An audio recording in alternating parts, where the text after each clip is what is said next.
There are three legislative bills in the Nebraska Unicameral dealing with livestock expansion: LB 106, LB 175, and LB 176.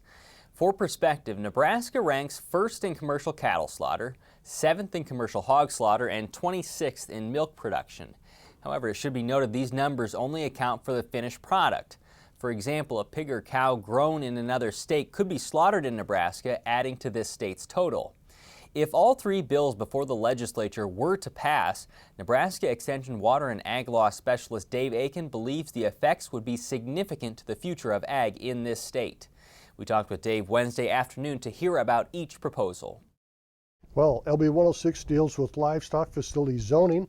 LB 175 deals with state infrastructure grants for livestock-friendly counties and tax breaks for new livestock developments, and LB 176 authorizes custom hog feeding contracts with packers. Covering a lot of ground here. Let's start with livestock zoning, LB 106. Explain it to me. Well, under current law, counties can pretty much set up zoning regulations for livestock facilities any way they want to with no state oversight. This would change dramatically under LB 106. The Department of Ag would set up a zoning evaluation matrix that would set up the requirements that new livestock facilities would have to meet. If they met the requirements, they would basically, be entitled to their permit. How big of a change would that be from what's currently in place in this state? It's a monumental change. It really goes from a system of local control to one where there is effectively state control over those zoning decisions. And it would make our laws look a lot more like the laws they have in Iowa, a lot more livestock friendly. The big setbacks that some counties have would be taken off the books, and it would be a very different situation. How controversial is it? Well, it's pretty controversial. It's supported by the Farm Bureau, the Cattlemen, Dairy Association, pork producers, and the Association of County Officials. That's very important politically. I think that's enough to tip the balance. It's opposed by the Farmers Union, Center for Rural Affairs, Independent Cattlemen, and then 3 rural counties were against it. All right, let's move on to the next one. It's LB 175. What would this bill do? Well, it's 2 things. It would provide grants to counties that have been designated by the Department of Ag as being livestock friendly to help with bridges and roads associated with increased livestock production. And then it also increased tax breaks, the amount of tax breaks available to livestock operations from a maximum of $30,000 to a new maximum of $150,000, which means $1.5 million new facility would qualify for the tax breaks. Where does the support and opposition for this one land? Very similar to the other bills, supported by the Farm Bureau, the Cattlemen, and the county officials, and is opposed by the Sierra Club, Farmers Union, and the Grain and Feed Association. All right, let's talk about the final one. It's LB 176. What would that proposal do? Well, it would authorize custom feeding of swine, allow that between livestock producers in Nebraska and packers. And supporters say that this would give new producers a chance to get into the business.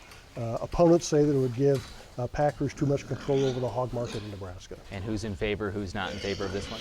Very similar, supported by the Pork Producers, Department of Ag, and the Farm Bureau, opposed by the Independent Cattlemen, the Grange, Center for Rural Affairs, Farmers Union, and the Sierra Club. What do you think is going to happen with these 3 bills, Dave? I think, well, they're all 3 priority bills, so they're all going to get discussed, but I think that they are probably going to be adopted. And how big of a change would this be across the state? This would be a sea change. This would remove most of the county zoning obstacles to expanded livestock production in Nebraska. And of course, this is what many ag groups and livestock groups have wanted for a long time. And so, if a proposal would meet these basically state requirements in terms of the setbacks, the odor requirements and stuff like that, then counties would be much more difficult for counties to turn them down. And if they did get turned down, they could still go to court and probably get that turned down overruled. And the tax breaks? Well, that would also help. More of the money could go to these larger type facilities, and so that we could see some changes with that as well. Overall, the 3 of them, as big of a change as we've seen if they do pass since? Well, to me, this would be the biggest change since Initiative 300 was adopted, and then again when Initiative 300 was overruled in court. But it's that kind of a change. I mean, it is a huge change and very important to the future of ag in Nebraska. Initiative 300 dealt with corporate farming in Nebraska. For LB 106, Dave says the zoning would not account for land very near to towns or cities. Depending on the population, communities would still be able to ban livestock facilities within a 1 to 3 mile radius outside of city limits. Next week, Dave will join us again to take a closer look at the custom hog feeding bill.